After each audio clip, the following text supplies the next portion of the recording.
जय माता की। प्यारे साधकों, पिछले अध्याय में हमने देखा कि माँ दुर्गा ने महिषासुर का वध करके देवताओं को उनका स्वर्ग लोक कैसे लौटाया। अब इस अध्याय में शुरू होता है एक और युद्ध, एक और राक्षसी चुनौती। जब शुंभ और निशुंभ नाम के शक्तिशाली असुरों को ये पता चला कि महिषासुर मारा गया, तो उन्होंने अपने मंत्री धूम्रलोचन को माँ दुर्गा को पकड़ने के लिए भेजा।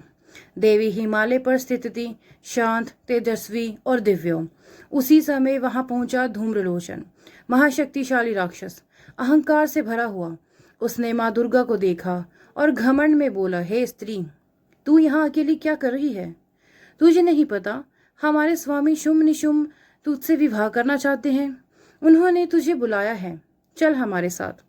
यह वाणी सिर्फ आमंत्रण नहीं थी, बल्कि अहंकार और अपमान से भरी एक धमकी थी, जैसे वो माँ को एक सामान्य स्त्री समझ रहा हो।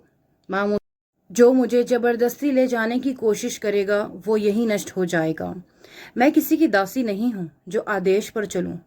जो भी बलपूर्वक मुझे ले जाने का प्रयास करेगा वो यही मृत्यु को प्राप्त होगा। इस उत्तर से धूम्रलोचन का अहंकार और भड़क उठा। यह सुनकर धूम्रलोचन ने गुस्से में देवी पर हमला किया। उसने अपनी सेना को इशारा किया और कहा, इस स्त्री को पकड़ो और मेरे पास लाओ। परंतु जैसे ही उसने मां पर आक्रमण करने की सोची, मां ने केवल एक हुंकार भरी और उसी क्षण धूम्रलोचन वहीं जलकर भस्म हो गया। देवी के स्वर की शक्ति ही उसके विनाश के लिए काफी थी। इस घटना से स्पष्ट होता है, माँ दुर्गा केवल प्रेम की प्रतीक नहीं है, बल्कि न्याय और मर्यादा की रक्षक भी है। इसके बाद शुंभ और निशुंभ की सेना ने देवी पर हमला कर दिया। वे हजारों की संख्या में आए थे, लेकिन माँ दुर्गा की वाहिनी सिंह ने गरज कर असुरों को चीर डाला। जहां सिंह पहुंचा वहां केवल राक्षसों की हार थी, और माँ की दृष्टि जहां पड़ी वहां विजय ही विजय थी। ये था माँ दुर्गा का करुणामयी लेकिन न्यायप्रिय रूप, जो केवल अत्याचार का नाश नहीं करता। तो प्यारे भक्तों, यह अध्याय हमें सिखाता है कि माँ दुर्गा शक्ति और विनम्रता दोनों का अद्भुत संगम है।